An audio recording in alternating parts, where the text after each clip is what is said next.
Una joven campesina de 19 años, que apenas unos meses antes había destrozado a la implacable maquinaria militar inglesa, se encuentra de pie, firmemente atada a un poste de madera. El sonido de las ramas secas crujiendo bajo las primeras chispas comienza a elevarse lentamente desde sus pies, llenando el silencio de la plaza. Es el 30 de mayo del año 1431, en la ciudad de Rouen. Oficialmente, esta muchacha está a punto de ser quemada viva bajo los graves cargos de herejía y por el supuesto delito de vestir ropas masculinas de forma persistente. Sin embargo, la realidad histórica detrás de este humo y estas llamas es mucho más fría, calculada y estrictamente terrenal. Hoy, desentrañaremos el que es, sin lugar a duda, el teatro judicial más cínico e injusto de toda la Edad Media. Un proceso donde la Iglesia y la política se fusionaron para dictar una única sentencia predeterminada. Para quienes aprecian los rincones más oscuros de la historia, los documentos desclasificados del pasado y las verdaderas intrigas de poder, este es el momento de dejar un me gusta y suscribirse para no perderse estas investigaciones. Es un buen momento para reflexionar si alguna vez han presenciado o sufrido una injusticia tan evidente que, por pura conveniencia del sistema, fue disfrazada y validada bajo el intocable nombre de la ley. Quienes lo deseen, pueden compartir esa sensación, quizás en una sola palabra, en la sección de comentarios para leerlos más tarde.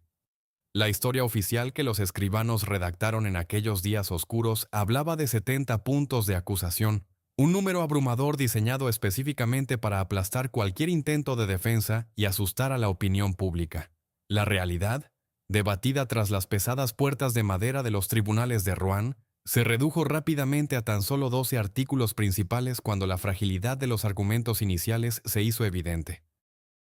Los registros de la época aseguran meticulosamente que no hubo tortura física durante los interrogatorios, una afirmación que se sostuvo de manera oficial para proteger el prestigio del tribunal. No obstante, la condena final, basada en la trágica acusación de haber recaído en la herejía de forma voluntaria, no fue en absoluto un tropiezo de la acusada, sino una trampa legal planificada con meses de antelación. El tribunal eclesiástico que se reunió en la sede del poder inglés en Francia no tenía la más mínima intención de salvar un alma descarriada o corregir un error teológico. Lo que se documentó a través de cientos de pergaminos no fue un juicio por brujería, como a menudo se ha simplificado con el paso de los siglos, sino la ejecución pública y metódica de una inmensa amenaza política. La figura de esta joven representaba un peligro inaceptable tanto para la corona inglesa, que reclamaba el trono francés, como para el partido borgoñón, sus aliados estratégicos en el continente. Había que destruirla no solo físicamente en la hoguera, sino también legal y moralmente frente a toda Europa. El objetivo final era deslegitimar por completo la coronación del monarca francés,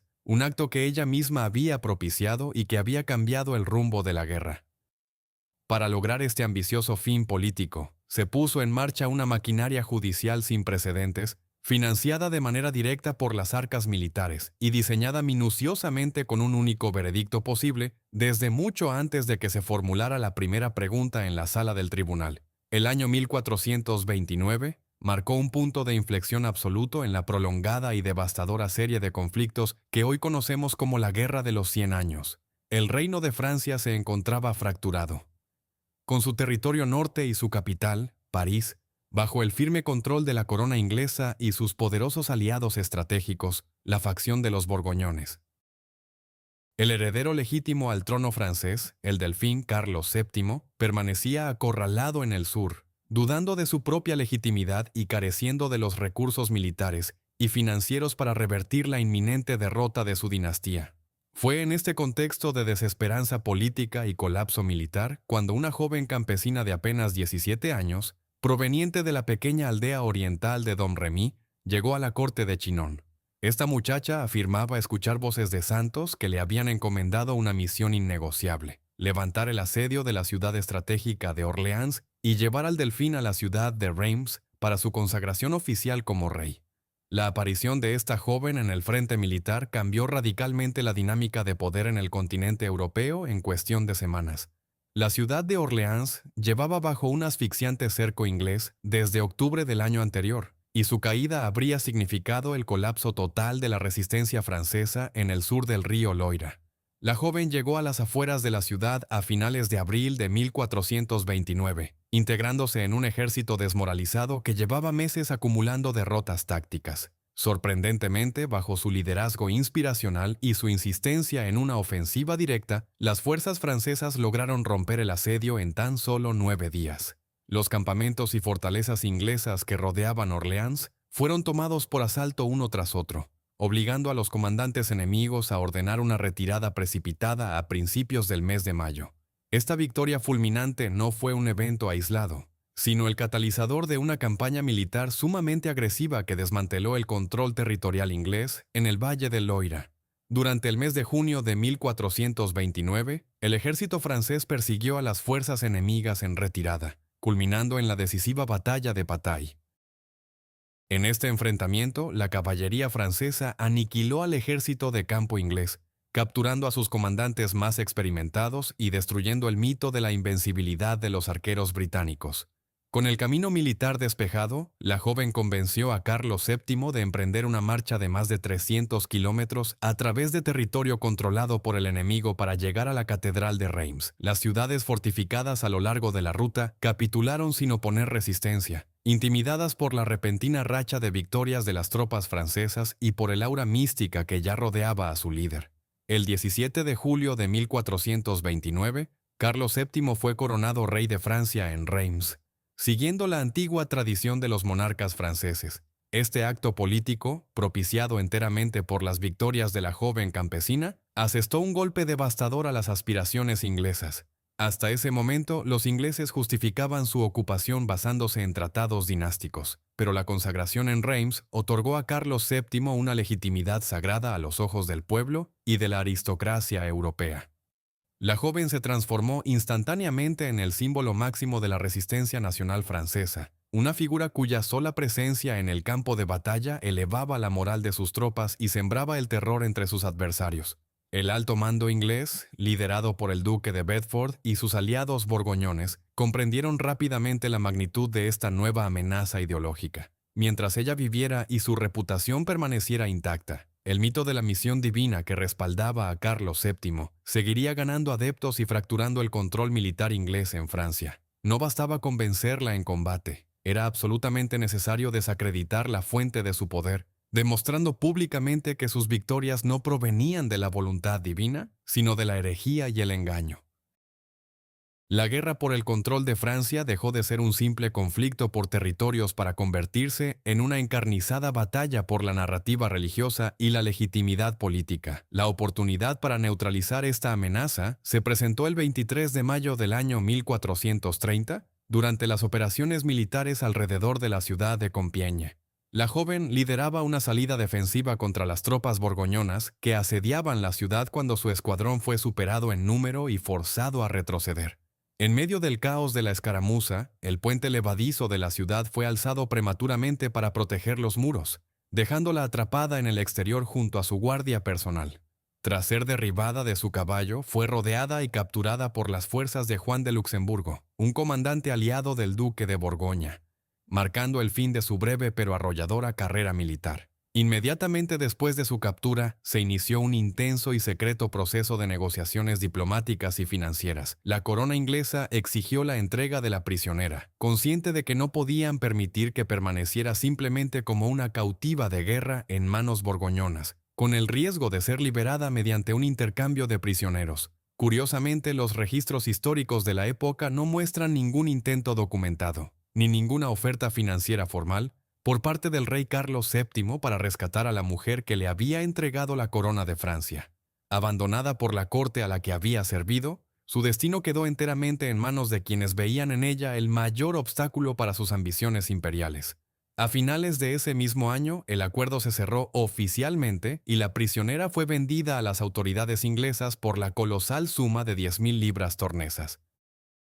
Esta cifra, equivalente al rescate que habitualmente se exigía por un rey o un príncipe de sangre real, refleja con precisión el inmenso valor político que sus enemigos le otorgaban. Los recibos, cartas de pago y registros contables de esta transacción se conservan en los archivos históricos, detallando minuciosamente cómo los fondos fueron recaudados a través de impuestos especiales y pagados directamente por el gobierno de ocupación inglés. La compra no fue un acto eclesiástico, sino una adquisición militar y estatal, ejecutada con fondos públicos y objetivos puramente estratégicos. Una vez completado el pago, la prisionera fue trasladada bajo fuerte escolta militar hacia la ciudad de Rouen, el centro del poder administrativo e intelectual de Inglaterra en el continente europeo. En ese momento, la joven dejó de ser una figura del campo de batalla para convertirse en el objeto de una maquinaria burocrática implacable. Su leyenda había crecido demasiado rápido y sus acciones habían alterado irreversiblemente el mapa político de Europa occidental. Sus captores sabían que una ejecución sumaria solo la convertiría en mártir. Necesitaban despojarla de toda su autoridad moral mediante un proceso legal que justificara su muerte ante el mundo. El cautiverio bajo la custodia de la facción borgoñona llegó a su fin durante las últimas semanas del año 1430. Tras formalizarse el pago del cuantioso rescate pactado en monedas de oro y plata, la prisionera fue entregada oficialmente a las tropas inglesas para comenzar su traslado definitivo hacia la región de Normandía. El destino final de este viaje bajo extrema seguridad militar fue la ciudad de Rouen, el centro neurálgico, administrativo y castrense de la ocupación inglesa en el territorio francés. Rouen no era simplemente una ciudad fortificada más en el mapa, representaba el corazón del poder del rey Enrique VI en el continente europeo y albergaba a los principales comandantes del ejército invasor.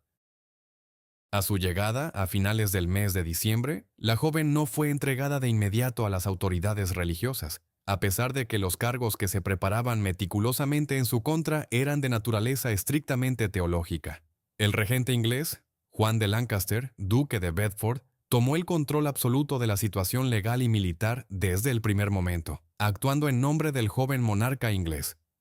El 3 de enero del año 1431, el gobierno de ocupación emitió un documento legal de suma importancia, unas cartas patentes reales que entregaban a la acusada a la jurisdicción de la Iglesia para ser juzgada por el delito de herejía. Sin embargo, este documento oficial contenía una cláusula extraordinaria y sin precedentes, la cual estipulaba que, en el improbable caso de ser absuelta por el tribunal eclesiástico, la corona inglesa se reservaba el derecho absoluto de retomarla inmediatamente como prisionera de guerra. La selección del juez principal para dirigir este complejo proceso fue una decisión política cuidadosamente calculada por las más altas esferas del gobierno no inglés. El magistrado elegido fue Pierre Cochon, el obispo de la diócesis de Beauvais, un hombre ampliamente reconocido en toda Europa por su brillantez académica, pero también por su feroz lealtad al partido borgoñón y a la corona de Inglaterra. Cochon tenía profundos motivos personales y políticos para asegurar una condena rápida y efectiva,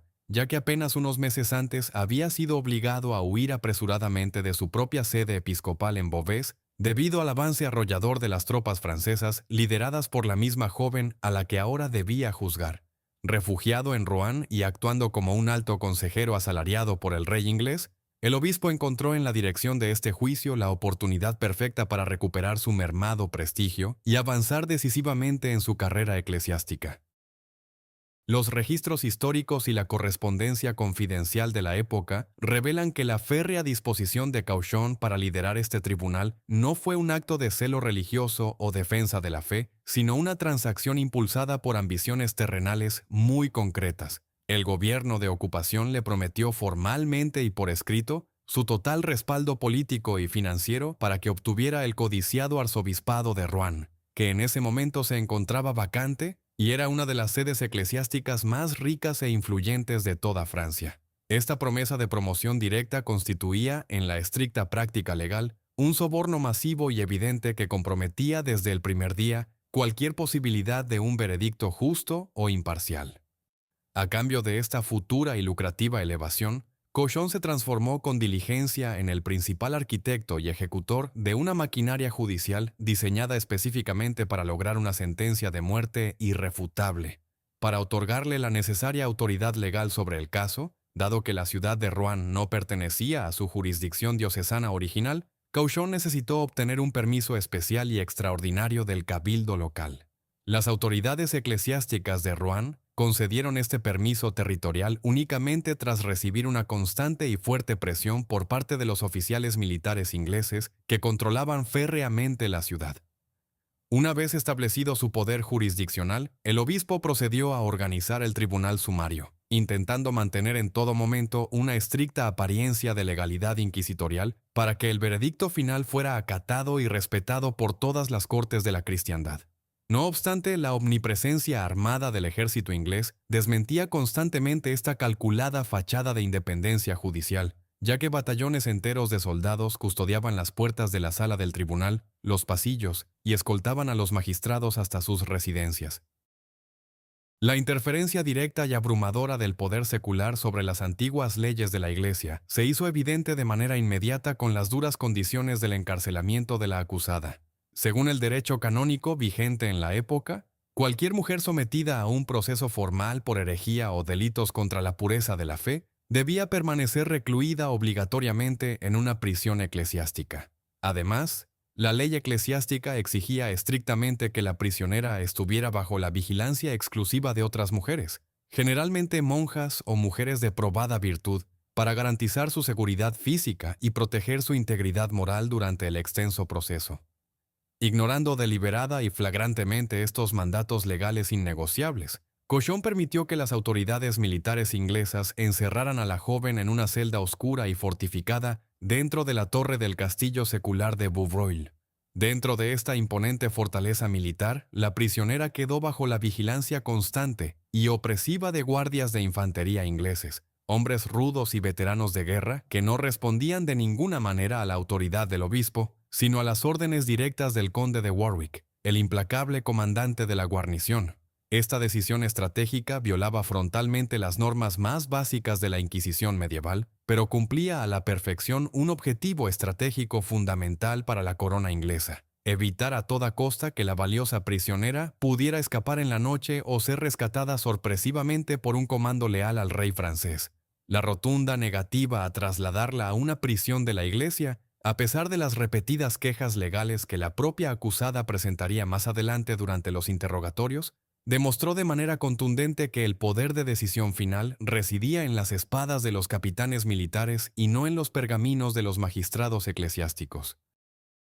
La completa subordinación del gigantesco aparato religioso a los fríos intereses estatales quedó documentada sin el más mínimo margen de duda en los registros financieros de la Tesorería de Normandía, los cuales, por fortuna para la historia, han sobrevivido intactos hasta nuestros días.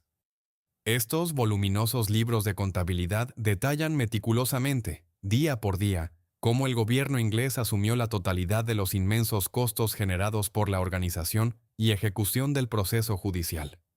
Los disciplinados escribanos reales registraron pagos diarios de 100 sueldos exclusivamente para el obispo Cauchon, así como honorarios sustanciales para los decenas de asesores legales, los notarios encargados de redactar y traducir las actas y los mensajeros a caballo que viajaban constantemente a la Universidad de París para consultar con otros teólogos aliados. Desde la tinta y el pergamino de alta calidad utilizados para copiar las extensas acusaciones, hasta la misma leña seca que eventualmente se apilaría en la plaza pública, cada elemento material e intelectual de este tribunal fue comprado y pagado directamente con el dinero de los contribuyentes y la maquinaria de guerra inglesa. Incluso el representante oficial y obligatorio de la Santa Inquisición en Rouen, un monje dominico llamado Jean Lemestre, intentó por todos los medios legales evadir su participación en este tribunal politizado, argumentando reiteradamente su incompetencia territorial para juzgar el caso. Lemestre se resistió a firmar los documentos iniciales y solo accedió a sentarse en la silla del juez adjunto varias semanas después de iniciado el proceso y únicamente cuando recibió serias amenazas explícitas de los oficiales militares ingleses.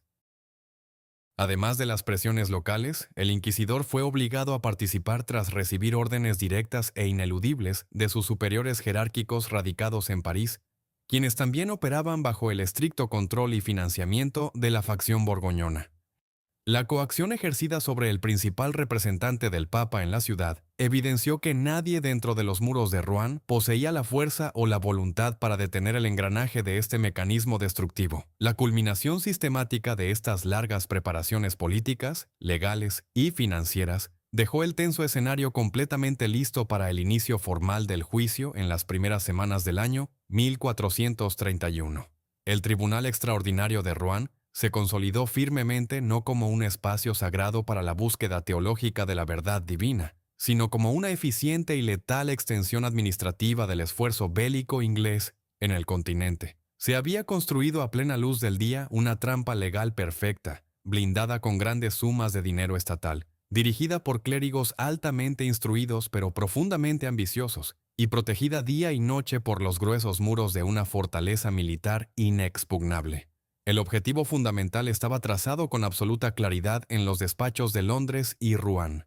La pesada maquinaria estaba en marcha para juzgar, condenar y destruir la reputación de la prisionera, completando fríamente en los tribunales la victoria definitiva que los ejércitos ingleses no habían podido lograr con las armas en los sangrientos campos de batalla. La maquinaria judicial que se congregó en Rouen durante los primeros meses del año 1431 representaba la élite intelectual y teológica de la Europa septentrional. El obispo Pierre Cochon reunió a un total de 37 jueces y expertos asesores para dirigir los interrogatorios y evaluar las respuestas de la acusada a lo largo del proceso. Sin embargo, la selección de estos eruditos no respondió a un criterio de imparcialidad o búsqueda de la verdad, sino a una estricta y rigurosa afinidad política. Absolutamente todos los miembros de este tribunal eran súbditos de la corona inglesa, clérigos originarios de territorios controlados por Inglaterra o férreos partidarios de la facción borgoñona. No se permitió la presencia de ni un solo representante del clero francés que mantuviera lealtad al rey Carlos VII, garantizando así una asamblea ideológicamente homogénea y hostil desde su misma concepción. Una gran parte de estos 37 magistrados provenía directamente de la prestigiosa Universidad de París, una institución que en aquella época operaba como el principal motor intelectual y propagandístico del partido anglo-borgoñón. Estos doctores en teología y derecho canónico llegaron a la ciudad de Rouen con todos los gastos de traslado y alojamiento pagados íntegramente por el gobierno de ocupación inglés, recibiendo además dietas diarias sustanciales por su participación activa en el tribunal. Su objetivo principal no era indagar objetivamente en la naturaleza espiritual de las acciones de la joven, sino construir un andamiaje legal irrefutable que justificara su posterior ejecución pública. La presencia de estos académicos de renombre otorgaba al proceso una calculada fachada de innegable autoridad dogmática frente al resto de las cortes europeas y al propio papado. De esta forma, el juicio se transformó rápidamente en un teatro político meticulosamente orquestado, donde la religión funcionaba únicamente como la herramienta formal para dictar una condena de carácter enteramente secular. Para asegurar que este escenario político se desarrollara sin ningún tipo de contratiempo imprevisto, el obispo Cauchon vulneró de manera sistemática las reglas procesales más fundamentales de los propios tribunales eclesiásticos de la época. La primera y más flagrante de estas violaciones jurídicas fue la negativa absoluta a concederle a la prisionera un abogado defensor o cualquier tipo de consejero legal independiente. Según el derecho canónico vigente, cualquier acusado en un proceso complejo de fe tenía el derecho inalienable de contar con asesoría letrada para comprender la gravedad y los matices de los cargos en su contra. Al negar deliberadamente esta asistencia básica, Cauchon dejó a una joven de 19 años, carente de instrucción académica, completamente sola frente a docenas de los teólogos más experimentados, agresivos y astutos de su tiempo. Esta asimetría colosal garantizaba desde el primer día que la acusada se enfrentara a un desgaste psicológico brutal y pudiera caer fácilmente en trampas dialécticas durante las agotadoras sesiones de interrogatorio. Además de privarla de defensa legal, el tribunal bloqueó sistemáticamente cualquier intento legal de la joven por elevar su caso a una autoridad eclesiástica superior y neutral. Durante varias de las audiencias documentadas en Rouen, la acusada solicitó formalmente y en repetidas ocasiones que su proceso fuera trasladado al conocimiento del Papa en Roma, ejerciendo un derecho fundamental reconocido para cualquier cristiano bajo sospecha de herejía. El obispo Cauchon rechazó de plano todas y cada una de estas peticiones legítimas, prohibiendo tajantemente a los secretarios que la solicitud de apelación constara con valor suspensivo en las actas del proceso en curso. Permitir que el expediente llegara a la Santa Sede significaba perder el control político, militar y territorial sobre la valiosa prisionera, corriendo el riesgo inaceptable de que un tribunal verdaderamente distante y menos presionado anulara todas las actuaciones de Rouen. La jurisdicción quedó así blindada y restringida de forma forzosa a los muros del tribunal local, bajo la atenta y amenazante vigilancia de los capitanes del ejército de ocupación.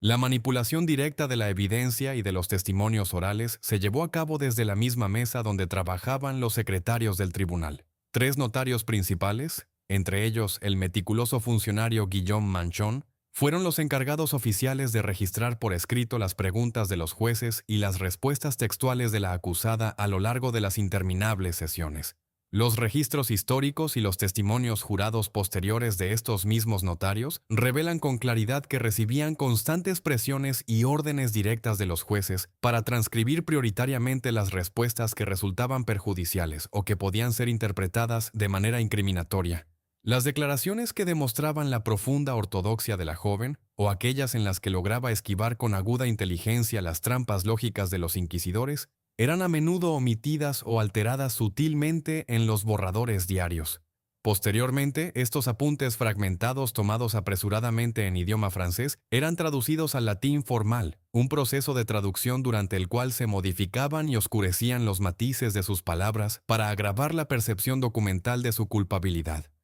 El nivel de premeditación y control del proceso alcanzó su punto máximo en la formulación estructural de los interrogatorios diarios. Los documentos originales que han sobrevivido hasta nuestros días en los archivos nacionales demuestran fehacientemente que las sesiones no eran diálogos espontáneos destinados a esclarecer la verdad de los hechos imputados. Por el contrario, los expertos asesores recibían listas exhaustivas de preguntas elaboradas con gran antelación y preparaban meticulosamente sus conclusiones teológicas antes de que la acusada siquiera entrara a la sala para prestar declaración.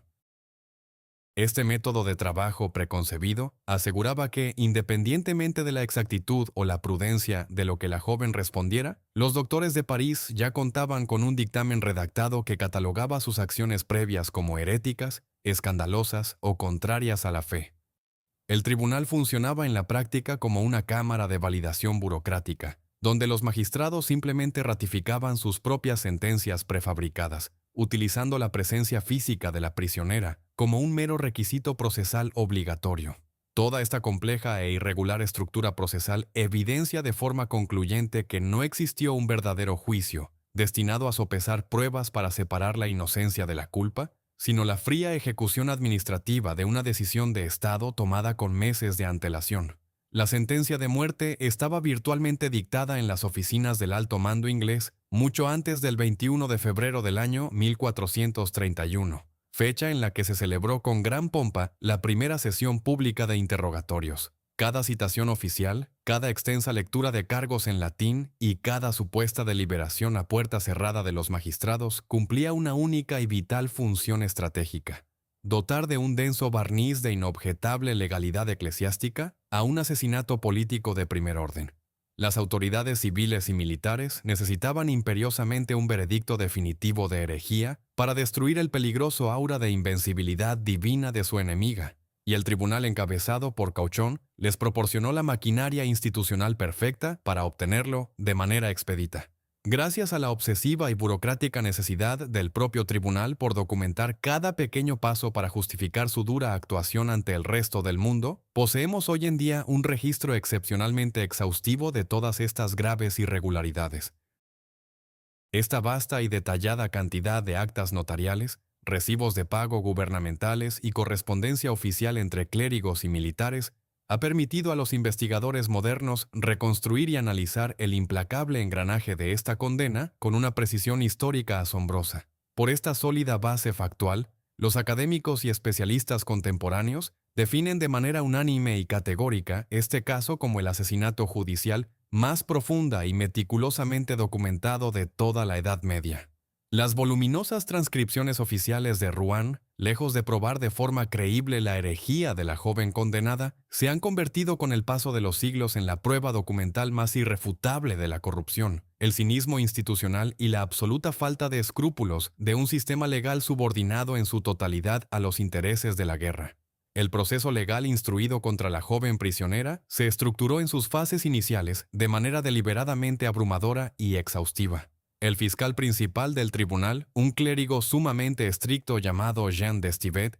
recibió el encargo de redactar un primer documento acusatorio que resultó ser una pieza monumental de la burocracia inquisitorial. Este texto original contenía exactamente 70 artículos de acusación formal, diseñados específicamente para acorralar a la acusada desde todos los ángulos dogmáticos y morales concebibles. La masiva lista de cargos abarcaba un espectro inmenso de supuestos delitos, desde la práctica de la brujería tradicional y la invocación de espíritus malignos, hasta el uso indebido de vestimenta militar masculina, la arrogancia extrema y la herejía manifiesta. La estrategia inicial de los teólogos y juristas era lanzar una red probatoria lo más amplia posible, acumulando cualquier rumor, superstición o testimonio hostil que hubiera circulado en los territorios controlados por los ingleses y borgoñones durante los últimos años de conflicto. Entre estos 70 cargos originales se encontraban acusaciones sumamente detalladas que intentaban vincular las acciones militares de la joven con prácticas paganas de su infancia. Se invirtieron largas horas de interrogatorio indagando sobre sus visitas a un viejo aya en su aldea natal, conocido por los lugareños como el Árbol de las Hadas, donde se le acusaba de haber tejido guirnaldas para invocar entidades demoníacas en su juventud.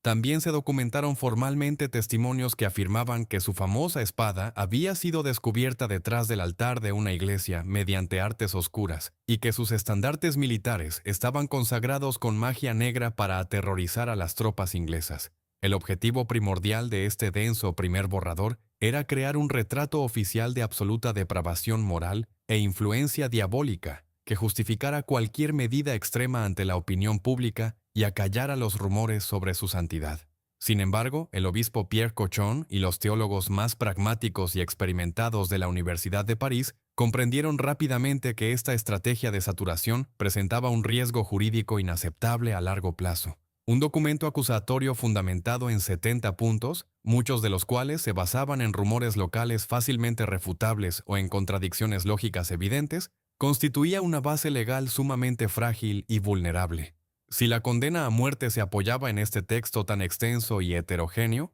cualquier tribunal teológico posterior, o incluso la misma corte papal en Roma, podría desmontar fácilmente el veredicto demostrando la falsedad documental de tan solo unos pocos artículos secundarios. Para asegurar que la sentencia fuera absoluta, definitiva y resistiera cualquier tipo de escrutinio legal en las décadas venideras, era imperativo limpiar el expediente oficial de todas aquellas acusaciones débiles, folclóricas o difíciles de probar materialmente. Ante este grave peligro procesal, el tribunal tomó una decisión puramente técnica, apartando las cuestiones de fe para aplicar una fría estrategia política y jurídica. El 27 de marzo del año 1431, el obispo Cauchon ordenó la formación de una comisión especial de juristas para revisar exhaustivamente las extensas transcripciones de los interrogatorios previos y el documento original redactado por el fiscal. Durante varios días de intenso trabajo a puerta cerrada, estos expertos destilaron la inmensa masa de declaraciones, eliminando la gran mayoría de las referencias a la hechicería popular, los árboles mágicos y las supersticiones de aldea, que originalmente adornaban y dilataban el texto. El resultado final de esta meticulosa edición legal fue un documento acusatorio completamente nuevo, conciso y letal, compuesto exclusivamente por 12 artículos principales y cuidadosamente pulidos. Esta drástica reducción procesal no respondía de ninguna manera a un ataque de indulgencia por parte del tribunal, ni a una súbita búsqueda de la pureza teológica, sino que representaba una técnica clásica y despiadada de la jurisprudencia inquisitorial de la época. Al retirar todo lo que los propios juristas consideraban material periférico o legalmente insostenible, el tribunal logró concentrar todo el inmenso peso de la ley canónica en los delitos específicos que garantizaban irrevocablemente la aplicación de la pena capital. Estos 12 nuevos artículos se centraron de manera exclusiva en 3 ejes fundamentales de insubordinación que la prisionera no podía negar bajo juramento sin contradecir la esencia misma de su identidad y el origen de sus acciones militares. La limpieza del texto transformó un confuso juicio por supuesta brujería en un impecable y directo proceso por desobediencia institucional y herejía contumaz.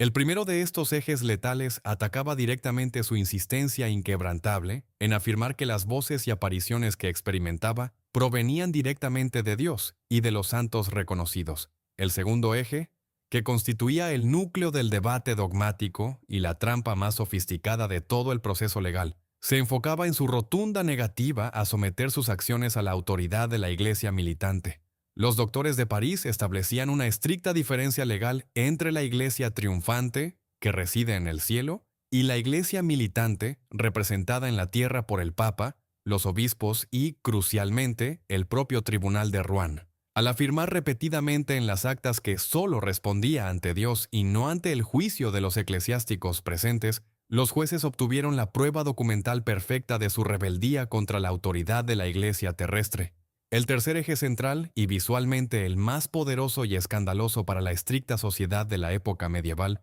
era su persistente y orgulloso rechazo a abandonar la indumentaria militar masculina en la prisión. Vestir ropas de hombre y portar armas no solo desafiaba las costumbres sociales más arraigadas, sino que violaba de manera directa los mandatos bíblicos que los doctores universitarios interpretaban de forma literal e inflexible. Dentro de este documento refinado, el artículo número 12 fue redactado cuidadosamente como la trampa definitiva y la justificación última e incontestable para encender la hoguera. Este artículo establecía de manera categórica e inapelable que la joven había caído en un gravísimo error dogmático, y lo que era legalmente decisivo, que persistía de forma obstinada en él a pesar de las múltiples advertencias e instrucciones de los clérigos eruditos. En la estricta aplicación del derecho canónico del siglo XV, el error teológico cometido por mera ignorancia podía ser perdonado siempre que la acusada demostrara arrepentimiento y aceptara una penitencia pública.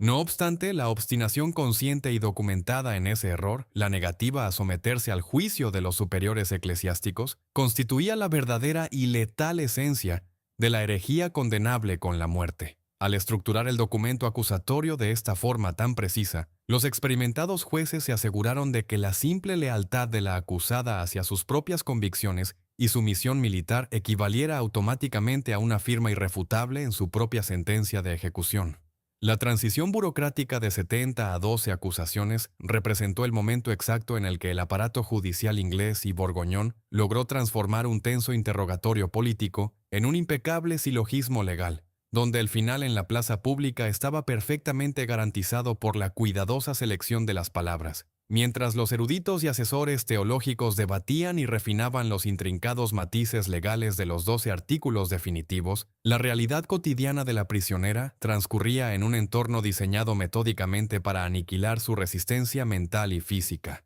Desde el momento exacto de su llegada a la ciudad de Rouen, la joven fue confinada en una oscura y estrecha celda situada en el nivel intermedio de una de las sólidas torres de piedra del castillo de Beaubreuil. Esta imponente estructura defensiva no era de ninguna manera un monasterio apacible ni una prisión eclesiástica, sino el cuartel general y la fortaleza principal del gobierno de ocupación militar inglés en la inestable región de Normandía.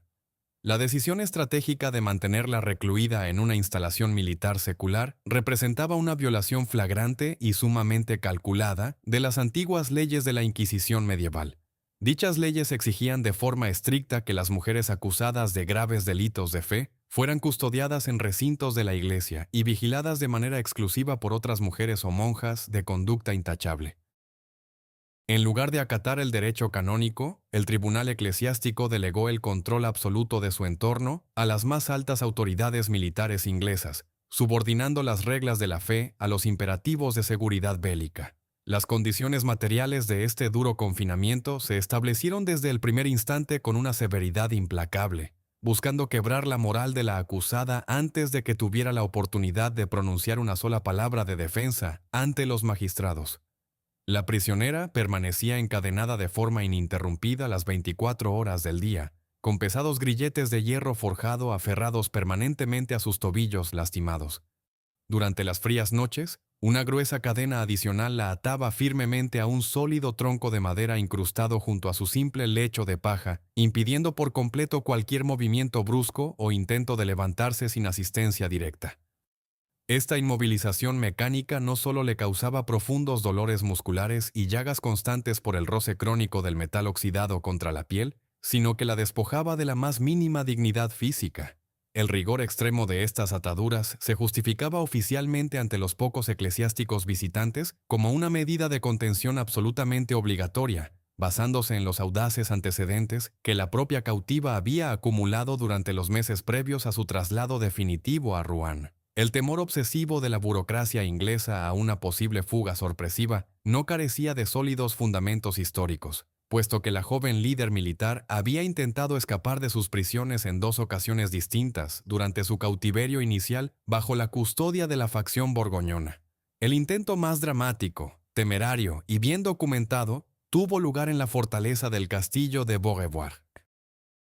Allí, en un acto impulsado por una profunda desesperación estratégica tras enterarse del sitio inminente de la ciudad de Compiègne, la prisionera saltó al vacío desde una ventana situada en lo alto de la imponente torre del homenaje, precipitándose desde una altura vertiginosa de aproximadamente 18 metros. De una manera que muchos de sus contemporáneos consideraron asombrosa, logró sobrevivir a esta colosal caída sin sufrir fracturas mortales definitivas, aunque quedó gravemente magullada, herida e inconsciente en el foso de la fortificación, donde fue localizada y recapturada rápidamente por los guardias armados. Este peligroso precedente de resistencia física y desprecio absoluto por su propia seguridad aterrorizaba a los comandantes en Normandía, quienes comprendían perfectamente que, si la joven evadía los gruesos muros del castillo de Vaudreuil, todo el gigantesco esfuerzo diplomático y financiero de la corona colapsaría al instante. Para garantizar por la fuerza bruta que un evento tan desastroso jamás volviera a ocurrir,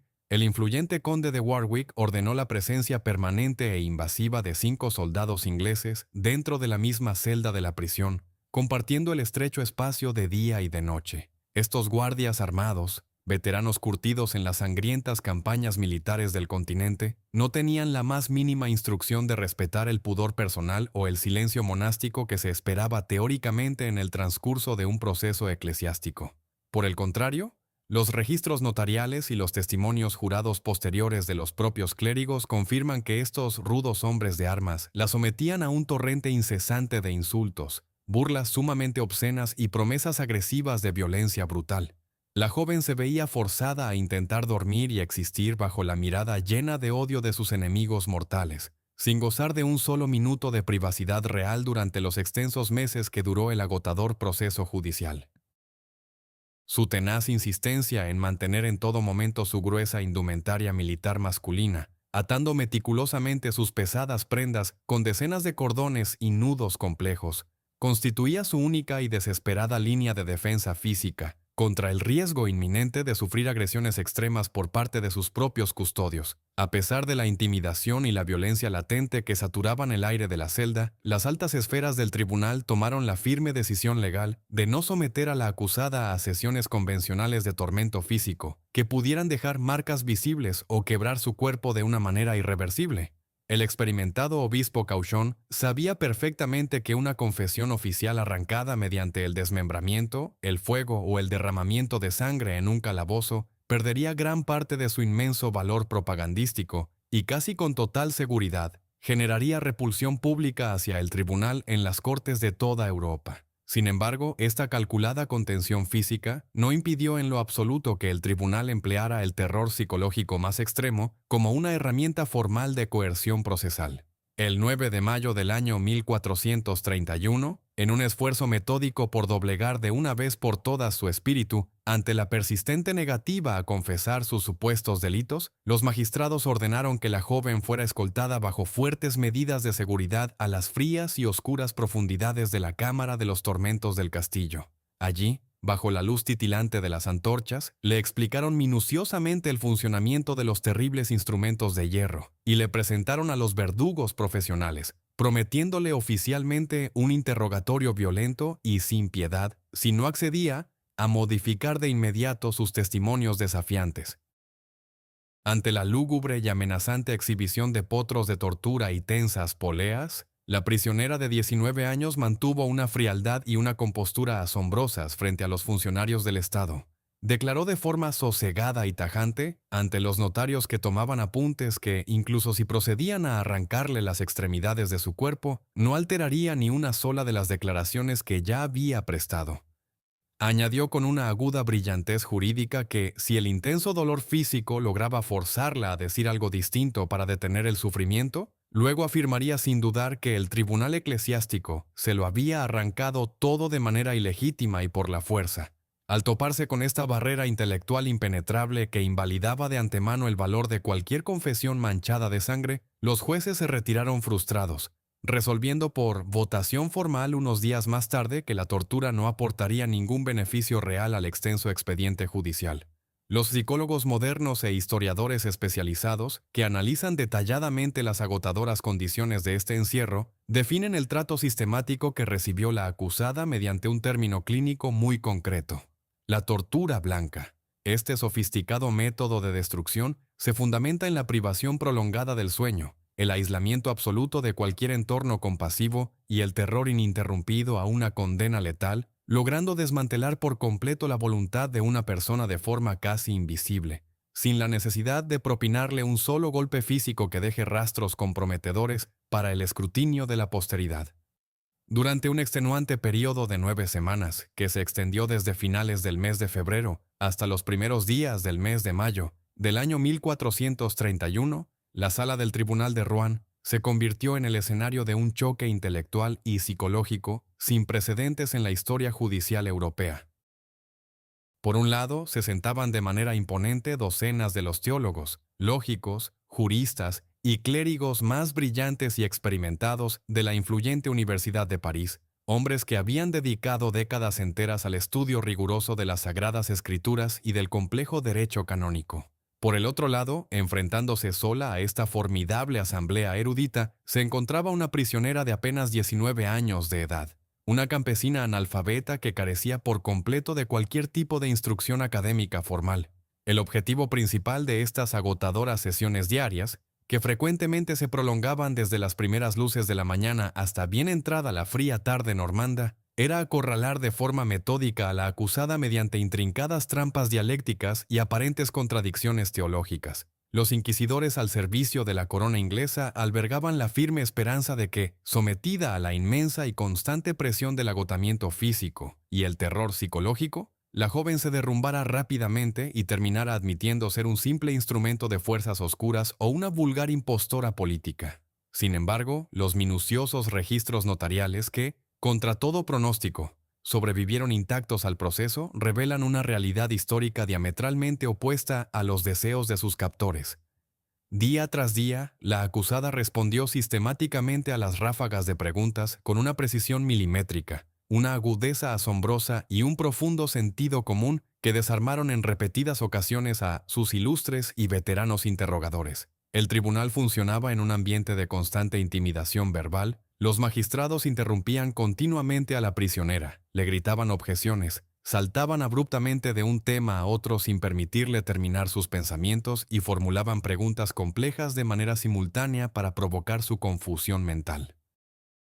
A pesar de este caos calculado y de las terribles condiciones de su encierro nocturno, la joven mantuvo una asombrosa claridad de pensamiento, exigiendo frecuentemente a los doctores en leyes que hablaran de uno en uno o pidiendo que le repitieran lentamente aquellas preguntas que consideraba ambiguas o engañosas. El momento cumbre de esta tensa y prolongada batalla verbal y el interrogatorio que los historiadores consideran el más revelador de todo el extenso juicio, tuvo lugar cuando un astuto y experimentado clérigo le planteó una interrogante concebida específicamente como una trampa teológica perfecta, un callejón sin salida del que parecía imposible escapar con vida. El inquisidor, deteniendo abruptamente el flujo del interrogatorio, le preguntó de manera directa y solemne a la joven si ella sabía con absoluta certeza que se encontraba en estado de gracia divina. Bajo el estricto e inflexible dogma católico imperante en el siglo XV, esta pregunta encerraba un peligro mortal inmediato. Si la acusada respondía afirmativamente, cometía en ese mismo instante el gravísimo pecado de presunción, puesto que la doctrina establecía que ningún ser humano mortal podía afirmar con total y absoluta certeza que poseía la gracia inmerecida de Dios. Por el contrario, si su respuesta era negativa, confesaba de manera automática e irrevocable su propia culpabilidad terrenal y confirmaba públicamente su estado de condena espiritual eterna frente a los notarios. Ante este elaborado abismo diseñado meticulosamente por los intelectos más agudos y calculadores de Europa occidental, la prisionera guardó un prudente silencio por un breve instante, evaluando el peso de las miradas hostiles que la rodeaban. Luego, con una calma inquebrantable, pronunció una respuesta que dejó a la abarrotada sala sumida en un silencio sepulcral y atónito. La joven afirmó con voz firme que, si no se encontraba en estado de gracia, rogaba a Dios que la pusiera rápidamente en él, y si ya lo estaba, rogaba a Dios que tuviera la infinita piedad de conservarla en ese estado. Esta magistral y elegante réplica no solo esquivó con una brillantez inusitada la trampa mortal tendida por los eruditos, sino que demostró una profunda y asombrosa comprensión intuitiva de los principios más complejos de la teología. Los magistrados, desprovistos de argumentos inmediatos para rebatir una respuesta tan ortodoxa e impecable, se vieron forzados a cambiar apresuradamente de tema, registrando en las actas el rotundo fracaso de su estrategia intelectual más elaborada. Otro de los ejes centrales y más desgastantes de los exhaustivos interrogatorios giró en torno a la naturaleza exacta y material de las apariciones celestiales que la prisionera afirmaba experimentar de manera constante desde su temprana adolescencia. Los jueces, actuando más como forenses implacables que como guías espirituales, exigieron semana tras semana y con una insistencia casi obsesiva que ella describiera con lujo de detalles físicos y terrenales los rostros, el cabello, las dimensiones, las ricas vestimentas y las coronas materiales de los santos que supuestamente le hablaban, refiriéndose específicamente a las figuras de San Miguel, Santa Catalina y Santa Margarita. El propósito oculto de este interrogatorio marcadamente materialista y persistente era encontrar cualquier pequeña e insignificante contradicción descriptiva, una mínima vulgaridad terrenal que les permitiera clasificar jurídicamente estas visiones como peligrosas alucinaciones demoníacas o, en el mejor de los casos, como burdas invenciones de una mente infantil y severamente perturbada.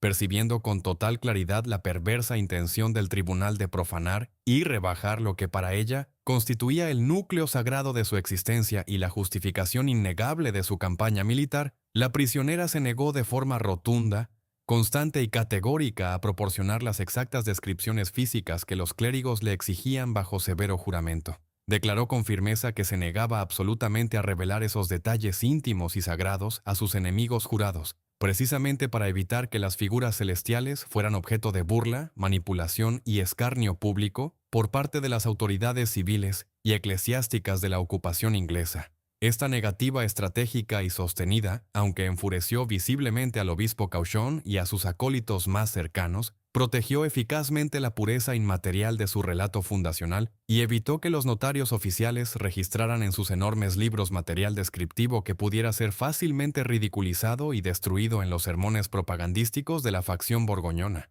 Ante la abrumadora brillantez defensiva de la acusada, la densa burocracia del tribunal intervino de manera activa, silenciosa y maliciosa para neutralizar la agudeza intelectual de la prisionera en los documentos oficiales que inevitablemente serían copiados y enviados a las cortes extranjeras. Los escribanos y notarios ingleses, que tomaban notas febrilmente a mano durante el tenso desarrollo de las sesiones, recibían instrucciones directas y amenazantes de los altos magistrados para alterar sutilmente el tono, la intención y el contexto exacto de las respuestas más lúcidas e inatacables. Las palabras originales de la joven, pronunciadas con naturalidad en su dialecto francés nativo, eran registradas muy a menudo con importantes omisiones deliberadas, oscuros errores de traducción premeditados al momento de pasarlas al latín formal, o eran extraídas por completo de su marco original para que parecieran en el papel frío e institucional frases sumamente arrogantes, profundamente confusas o directamente heréticas. El objetivo central y político de esta manipulación sistemática y corrupta de las actas oficiales era asegurar sin margen de error que cualquier teólogo externo o jurista papal que leyera el grueso expediente en el futuro lejano no viera a una mujer brillante defendiendo legítimamente su vida y su fe inquebrantable, sino a una peligrosa hereje insolente, obstinada y atrapada irremediablemente en su propia e innegable red de oscuras contradicciones dogmáticas. Durante el largo y doloroso transcurso de estas 9 semanas de acoso incesante, coincidiendo además con los duros días de estricto ayuno obligatorio dictados por la Cuaresma medieval, la joven reiteró con firmeza su exigencia legal básica de que su caso fuera retirado de la ciudad de Rouen y juzgado directamente por el sumo pontífice en la lejana ciudad de Roma. Ella era plenamente consciente, gracias a su innegable astucia natural, de que un tribunal local dominado enteramente por sus peores enemigos políticos, custodiado por lanceros extranjeros y financiado por la tesorería del ejército de ocupación, jamás le otorgaría un juicio justo o una sentencia mínimamente imparcial. El obispo Pierre Cochon, aterrorizado ante la mera posibilidad política de perder el control absoluto del engranaje legal, la valiosa custodia física de la prisionera de guerra y la ansiada promoción personal al arzobispado que le habían prometido, denegó esta petición canónica fundamental de manera sistemática, agresiva y constante. Para sellar definitivamente esta flagrante violación de los derechos más básicos, prohibió tajantemente y bajo pena de castigo severo que los secretarios del tribunal registraran la solicitud formal de apelación con fuerza legal suspensiva en los registros oficiales. A medida que transcurrían las frías y grises jornadas de la primavera en Normandía y el mes de mayo avanzaba de manera inexorable hacia su trágico desenlace, se hizo cada vez más evidente para todos los observadores presentes, incluidos los altos comandantes militares británicos que a menudo asistían en profundo silencio a las prolongadas audiencias, que las sesiones de interrogatorio se estaban transformando lenta pero firmemente en una humillación pública, severa y prolongada para los altivos miembros del tribunal inquisitorial. Incluso los asesores académicos más hostiles, los juristas más rígidamente dogmáticos y los altos clérigos más leales a los intereses imperiales de la corona de Inglaterra tuvieron que admitir en privado, y más tarde se vieron forzados por la historia a confirmarlo en testimonios oficiales jurados bajo pena de perjurio décadas después, la extraordinaria y casi sobrehumana capacidad de la joven cautiva para evadir las complejas y letales celadas legales diseñadas en su contra. Numerosos y valiosos documentos históricos recogen las amargas quejas y las confesiones privadas de los teólogos más veteranos de París, quienes, al salir de las húmedas e interminables audiencias de interrogatorio en la torre de piedra del castillo de Bouvreuil, reconocían con profunda frustración intelectual que aquella joven campesina agotada, cargada incesantemente de pesadas cadenas oxidadas y privada cruelmente del sueño reparador, había demostrado de manera consistente y abrumadora ser considerablemente más perspicaz, inteligente y elocuente que la inmensa mayoría de los renombrados e ilustrados doctores universitarios, que, utilizando absolutamente todos los inmensos recursos burocráticos y militares del Estado a su entera disposición, intentaban desesperada e inútilmente quebrantar su férrea voluntad antes de enviarla a las brasas de la hoguera.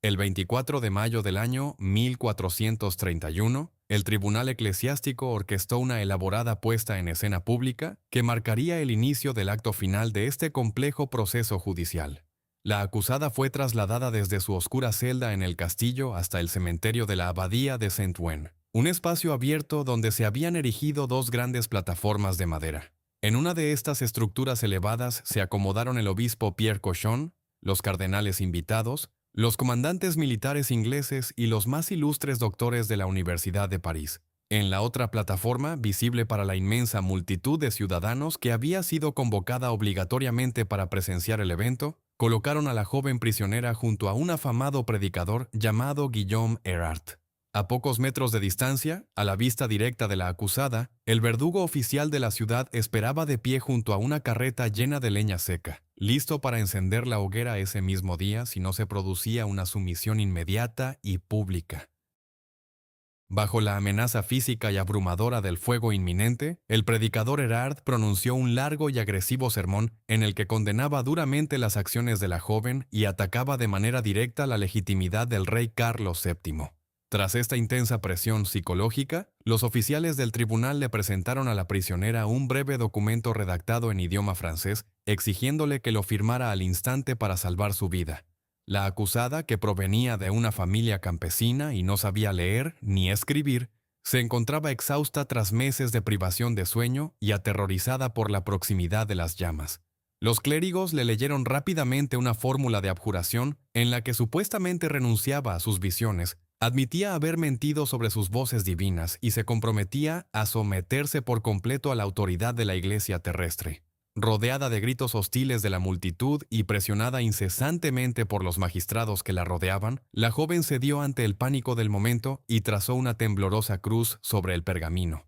marcando su firma y sellando temporalmente su destino legal. Al aceptar esta abjuración pública, la prisionera cumplía formalmente con las estrictas condiciones del derecho inquisitorial para evitar la pena de muerte inmediata, pasando de ser una hereje obstinada a una pecadora arrepentida. Como parte fundamental de este acuerdo legal, el tribunal le prometió de forma explícita y solemne frente a todos los presentes que sus duras condiciones de cautiverio cambiarían de manera radical e inmediata. Se le aseguró que sería liberada de los pesados grilletes de hierro, que abandonaría la fortificada prisión militar controlada por el ejército inglés y que sería trasladada a una prisión eclesiástica segura. En este nuevo recinto, según la promesa oficial, estaría bajo la vigilancia exclusiva y pacífica de mujeres religiosas, garantizando así su integridad física y moral. Además, como símbolo tangible de su sumisión y arrepentimiento formal, se le entregó un vestido de mujer para que abandonara definitivamente la indumentaria masculina militar que tanto escandalizaba a los doctores en teología. Sin embargo, la realidad de los hechos demostró en cuestión de horas que toda esta ceremonia de perdón no era más que una pieza fundamental dentro de una trampa jurídica, diseñada con absoluta frialdad. Una vez concluido el acto público y disuelta la multitud en el cementerio, el obispo Cauchon ignoró de forma deliberada y flagrante las promesas de traslado eclesiástico que acababa de formular bajo juramento. En lugar de ser conducida a un monasterio o a las celdas de la iglesia, la joven fue escoltada de regreso bajo fuertes medidas de seguridad a la misma torre fría del castillo secular de Bouvroil. Fue arrojada nuevamente a la misma celda oscura. Sus piernas fueron encadenadas con los mismos pesados grilletes a los pesados troncos de madera, y quedó bajo la custodia directa de los mismos guardias ingleses que la habían atormentado durante los 3 meses anteriores. Esta traición sistemática de los acuerdos procesales dejó a la prisionera en una situación de extrema vulnerabilidad física y psicológica, atrapada en un entorno militar hostil sin ninguna protección legal real. El domingo 27 de mayo, apenas 3 días después de la firma del documento de abjuración, el mecanismo letal de la trampa se activó de manera definitiva en el interior de la prisión de máxima seguridad. Durante el fin de semana, la joven había acatado la orden del tribunal y había permanecido vestida con las ropas femeninas que le habían proporcionado tras la ceremonia pública. No obstante, los registros históricos basados en los testimonios de los propios frailes dominicos que la visitaron posteriormente revelan cómo se forzó la violación de este acuerdo. Según estas declaraciones juradas, los soldados ingleses que custodiaban la celda le arrebataron violentamente el vestido de mujer mientras ella dormía o intentaba levantarse, dejándola desprovista de cualquier prenda adecuada. En su lugar, los guardias arrojaron dentro de la celda un saco que contenía exactamente la misma ropa militar masculina que ella había utilizado durante su campaña y que el tribunal había confiscado previamente. Ante la rotunda negativa de los guardias a devolverle el vestido femenino y frente a la necesidad imperiosa de cubrirse y protegerse en un calabozo ocupado por 5 soldados enemigos, la prisionera se vio forzada por las circunstancias materiales a vestirse nuevamente con las prendas de hombre. Este acto, provocado de manera directa y calculada por las fuerzas de seguridad bajo el mando inglés, constituía la pieza exacta que los juristas necesitaban para reactivar el proceso letal. En la estricta jurisprudencia medieval de la Inquisición, el hecho de que un hereje arrepentido volviera a cometer el mismo delito por el cual había sido juzgado y perdonado se denominaba relapso o recaída. A diferencia de un primer error teológico que podía ser purgado mediante penitencias severas o prisión perpetua, la recaída en la herejía no admitía ningún tipo de perdón, apelación o clemencia institucional. El relapso significaba la condena automática e innegociable a la pena de muerte en la hoguera, sin necesidad de iniciar un nuevo proceso de investigación o convocar a testigos adicionales. El lunes 28 de mayo, las altas autoridades del tribunal, encabezadas por el propio obispo Cauchon y acompañadas por un nutrido grupo de asesores y notarios oficiales, se presentaron de manera sorpresiva en la celda de la prisión. Al ingresar al sombrío recinto, los magistrados comprobaron visualmente que la prisionera llevaba puestas de nuevo las ropas masculinas, documentando el hecho con gran celeridad en sus actas notariales. Cauchon procedió a interrogarla brevemente, y ella, comprendiendo finalmente la magnitud de la traición y la inevitabilidad de su destino, declaró con firmeza que había retomado el vestido de hombre porque las promesas del tribunal habían resultado ser completamente falsas. Afirmó que prefería morir antes que permanecer encadenada indefinidamente en manos de los ingleses y revocó formalmente la firma que había plasmado bajo coacción en el cementerio, reafirmando la absoluta veracidad de sus voces divinas y la legitimidad de su misión militar original. La confirmación documental de este desafío final proporcionó al gobierno de ocupación inglés y a la facción borgoñona la victoria política y judicial que habían estado buscando desde el momento mismo de la captura militar. El obispo Cauchon salió de la prisión ese mismo día y, según los testigos presenciales de la época, se dirigió a un grupo de comandantes militares ingleses que aguardaban nerviosos en el patio del castillo, anunciándoles con gran satisfacción que el objetivo se había cumplido y que ya podían estar tranquilos. La acusación de herejía recurrente simplificaba por completo el complejo panorama legal, eliminando cualquier debate teológico abstracto y reduciendo el inmenso proceso a una mera cuestión de procedimiento administrativo. La trampa para el relapso había funcionado con una precisión burocrática aterradora, demostrando que la ley no se estaba utilizando para buscar la redención de una joven campesina, sino como el arma letal definitiva diseñada para ejecutar legalmente a la enemiga más formidable de la corona de Inglaterra. La mañana del 30 de mayo del año 1431 comenzó con los densos preparativos militares y eclesiásticos para la culminación pública del proceso. A primera hora, los notarios del tribunal le comunicaron a la prisionera la sentencia definitiva en su celda del castillo y la escoltaron hacia el exterior, donde la esperaba una carreta de madera tirada por caballos, como prueba visual definitiva de su recaída legal, y para justificar la inminente ejecución ante la multitud, los magistrados ordenaron que la joven realizara este último trayecto vistiendo la misma indumentaria militar masculina que había desencadenado su condena automática. El contingente avanzó lentamente por las estrechas calles de piedra de la ciudad,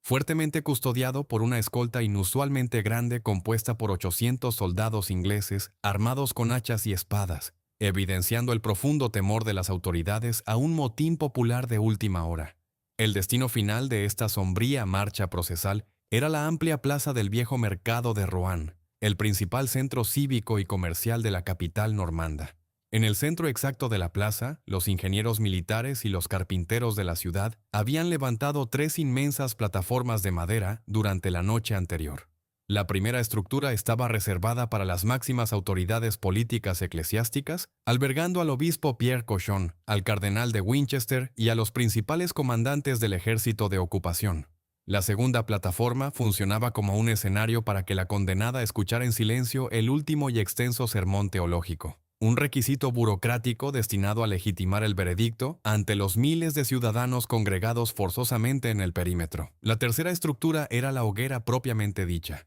construida sobre una base de yeso excepcionalmente alta, lo cual constituía una anomalía técnica muy significativa en las ejecuciones de la época.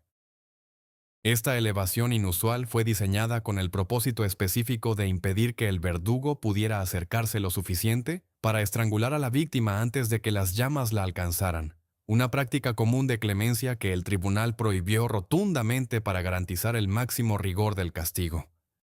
Una vez concluida la lectura pública de la sentencia, en la cual el tribunal eclesiástico la declaraba hereje excomulgada y la abandonaba formalmente a la jurisdicción del brazo secular, la joven comenzó a rezar en voz alta de manera ininterrumpida. Mientras los soldados la empujaban hacia el alto pilar de madera, ella suplicó fervientemente que le entregaran una cruz para sostenerla durante sus últimos momentos. Ante la pasividad de los numerosos clérigos presentes, un simple soldado de infantería inglés, movido súbitamente por la crudeza de la escena, tomó 2 pequeñas ramas de leña seca, las ató firmemente para formar una cruz improvisada y se la entregó en sus manos atadas. La prisionera tomó este tosco símbolo de madera y lo guardó cuidadosamente dentro de su ropa militar, pegado a su pecho, antes de ser atada con gruesas cuerdas y cadenas de hierro al poste central de la hoguera. Posteriormente, un fraile de una iglesia cercana logró acercarse al borde de la plataforma y sostuvo en alto un crucifijo eclesiástico para que ella mantuviera la vista fija en él por encima de las espesas nubes de humo. El oficial secular inglés dio la orden definitiva y el verdugo aplicó las antorchas a la base de la gran pila de leña seca y ramas engrasadas, a medida que el fuego ganaba fuerza y comenzaba a ascender lentamente por la estructura de yeso. La joven no dejó de hablar, manteniendo su lucidez y sus convicciones teológicas intactas hasta el último segundo de conciencia. Invocó repetidamente los nombres del arcángel San Miguel y de las mártires Santa Catalina y Santa Margarita, validando de manera pública la autenticidad innegociable de las voces celestiales que habían guiado toda su campaña militar y política. A través del fuerte crujido de la madera y el denso humo negro, su voz resonó sobre el absoluto silencio de la multitud que abarrotaba la plaza. Sus últimas palabras terrenales, pronunciadas con inmensa fuerza antes de que las llamas consumieran su respiración, fueron el nombre de Jesús, repetido 2 veces consecutivas con total claridad. Toda la agonía en la plaza del viejo mercado se prolongó durante aproximadamente 30 minutos, un lapso de tiempo extraordinariamente largo, provocado por la altitud del poste y la lentitud calculada del fuego, permitiendo que miles de testigos presenciaran la ejecución con todo detalle. Una vez que el cuerpo quedó sin vida, el verdugo recibió instrucciones de apartar momentáneamente las brasas ardientes para exponer el cadáver carbonizado a la vista de todo el público, eliminando cualquier posibilidad futura de que circularan rumores sobre una supuesta fuga o sustitución secreta en el último minuto. Esa misma tarde, completamente perturbado por la entereza de la víctima durante el tormento, el experimentado verdugo oficial de Rouen buscó a los monjes dominicos del convento local para confesar un miedo paralizante. El ejecutor declaró abiertamente ante los religiosos que temía la condena irremediable de su propia alma, afirmando con rotunda convicción profesional y personal que el tribunal le había obligado a quemar viva a una mujer genuinamente santa. A pesar de los arduos esfuerzos por reducir todo el cuerpo a cenizas utilizando azufre y grandes cantidades de aceite vegetal en una segunda y tercera fase del fuego, ocurrió un hecho físico que quedó rigurosamente asentado en las crónicas de la época. Los testimonios forenses de los encargados de limpiar la hoguera certificaron que el corazón de la joven, junto con algunas entrañas, no se había consumido y permanecía enteramente intacto entre los escombros al rojo vivo. Al ser informados de este suceso, los comandantes ingleses, profundamente aterrorizados por la inminente creación de un culto popular y la recolección clandestina de reliquias sagradas, intervinieron militarmente el área. Ordenaron a los soldados recoger con extrema meticulosidad las cenizas, los huesos calcinados y el corazón intacto, introduciéndolos en sacos pesados de cuero. Inmediatamente después, una fuerte escolta armada transportó estos sacos hasta el centro del puente de piedra principal de la ciudad y arrojó todo el contenido a las rápidas e implacables corrientes del río Sena, buscando borrar para siempre cualquier rastro material de su enemiga de la faz de la tierra. 25 años después de que el humo se disipara sobre los tejados de la ciudad de Rouen, el panorama político y militar del continente europeo había experimentado una transformación absoluta. Las tropas inglesas habían sido derrotadas progresivamente y expulsadas casi por completo del territorio continental, perdiendo el férreo control de sus antiguas fortalezas e incluso de la capital, París. El rey, Carlos VII, firmemente asentado en su trono y gozando de una legitimidad indiscutible, se enfrentaba a un grave e incómodo problema de imagen institucional. La monarquía francesa no podía permitirse la pesada mancha histórica de deber, su supervivencia y la recuperación de su reino a una joven que había sido condenada oficialmente como hereje por un solemne tribunal de la Iglesia. Impulsado por esta imperiosa necesidad política de limpiar el origen sagrado de su poder y respondiendo a las incesantes súplicas de la familia de la víctima, el monarca apoyó la apertura de un proceso de revisión legal exhaustivo.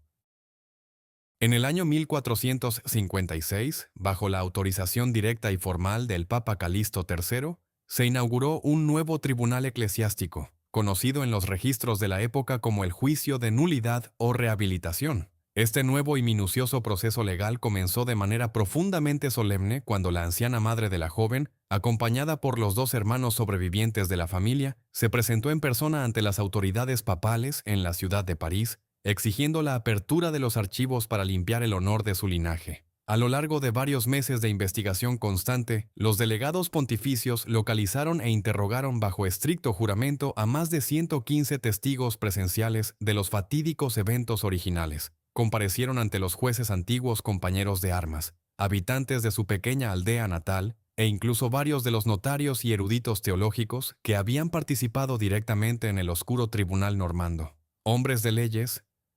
como el meticuloso escribano Guillaume Manchon, confesaron públicamente las terribles presiones, las alteraciones deliberadas de los documentos oficiales y las amenazas de violencia física que habían recibido por parte de los altos comandantes militares ingleses para asegurar la condena. Al cruzar y analizar estos valiosos testimonios orales con la revisión detallada de las inmensas actas originales, los jueces enviados por Roma desmontaron pieza por pieza el colosal fraude procesal que se había perpetrado bajo la imponente fachada del derecho canónico. El veredicto final de este alto tribunal de apelación resultó verdaderamente devastador para la memoria y el prestigio de los antiguos verdugos. Los magistrados concluyeron por unanimidad que los 12 artículos que habían servido como fundamento legal absoluto para encender la hoguera en el año 1431 eran completamente falsos, maliciosos y carecían del más mínimo rigor jurídico. La sentencia original fue declarada nula de pleno derecho, catalogada como injusta y dictada de manera evidente bajo el terror y la coacción innegable de un ejército extranjero de ocupación. El obispo Pierre Cochon, el principal arquitecto y ejecutor de este cínico montaje, había fallecido de manera repentina y natural varios años antes de enfrentarse a esta revisión histórica ineludible. Sin embargo, el nuevo tribunal condenó póstumamente todas sus acciones, declarándolo de facto un hereje por haber corrompido deliberada y sistemáticamente la ley sagrada para complacer ambiciones políticas terrenales. Su nombre fue repudiado formalmente y el documento original de la condena fue simbólicamente rasgado y anulado para escenificar ante el mundo la destrucción de aquella inmensa mentira institucionalizada. De este modo paulatino, exactamente 25 años después de su trágica ejecución pública, la joven campesina fue rehabilitada de manera oficial, restaurando su pureza espiritual y su honor militar frente a todas las cortes, universidades y reinos de Europa. La historia demostró con el paso de las décadas que aquel severo veredicto, comprado con el abundante oro de la tesorería inglesa y el miedo de los académicos, no pudo resistir el tranquilo escrutinio de un tribunal libre de presiones militares directas. Este largo y complejo camino de reparación histórica alcanzó su culminación definitiva varios siglos más tarde, cuando la misma y estricta institución que había permitido su muerte, bajo el pretexto de defender la ortodoxia, reconoció finalmente la magnitud de su terrible error material. En el año 1920, tras un extenso y riguroso proceso de estudio documental, la Iglesia Católica la declaró oficialmente santa, sellando una reivindicación histórica absoluta que transformó a la cautiva condenada en una de las figuras protectoras más veneradas de toda la cultura occidental. Al observar con la distancia del tiempo esta larga, dolorosa y fascinante secuencia de eventos, la conclusión histórica se presenta ante nosotros con una claridad sencillamente abrumadora. El famoso Tribunal de Rouen no representó en ningún momento un trágico error judicial nacido de la ignorancia medieval o de un fanatismo religioso descontrolado e irracional. Fue, por el contrario, un asesinato político sumamente sofisticado y frío. Un encargo directo y calculado de la corona de Inglaterra, ejecutado con gélida precisión burocrática por clérigos profundamente corruptos que utilizaron los dogmas de la teología como un arma letal de Estado. Hoy en día, este inmenso proceso perdura en nuestra memoria colectiva como el ejemplo más claro, cínico y mejor documentado de cómo las grandes esferas de poder pueden llegar a secuestrar la ley, manipular los sentimientos religiosos y distorsionar los hechos probados para aniquilar a aquellos héroes que amenazan verdaderamente la estabilidad de su dominio territorial. La densa maquinaria estatal intentó reducir a cenizas a una enemiga formidable e incomprensible para ellos, asumiendo con arrogancia que el peso abrumador de los pergaminos oficiales, los sellos de cera y el fuego devorador borrarían su existencia y su legado para siempre. Sin embargo, el curso inalterable de la historia nos enseña constantemente que la verdad y la integridad poseen una inmensa, paciente y silenciosa capacidad de resistencia frente a la opresión. Los muros de los imponentes castillos militares terminan derrumbándose lentamente bajo el peso de los años. Los hombres ambiciosos que dictan sentencias injustas se desvanecen en el oscuro y polvoriento olvido de los inmensos archivos, y los imperios que se sostienen únicamente sobre la base del terror acaban cediendo ante el paso inexorable de los siglos. La asombrosa firmeza de una sola voluntad solitaria, enfrentada de manera estoica a toda la maquinaria destructiva e intelectual de su tiempo, logró sobrevivir a las llamas y a la manipulación sistemática de los registros oficiales. A medida que disminuimos el ritmo y cerramos este oscuro pero revelador capítulo de nuestro pasado, podemos encontrar una calma profunda en la certeza absoluta de que ninguna injusticia, por más hábilmente que se disfrace bajo el solemne e intocable manto de la legalidad, puede ocultarse de manera eterna. Es un momento propicio para dejar que el eco de esta historia repose tranquilamente en nuestra mente, recordando en el silencio que la serena luz de la verdad, aunque a veces tarde décadas o incluso siglos en abrirse paso a través de la densa niebla de los intereses humanos, siempre termina iluminando con total justicia la verdadera naturaleza de los hombres y de sus acciones más ocultas,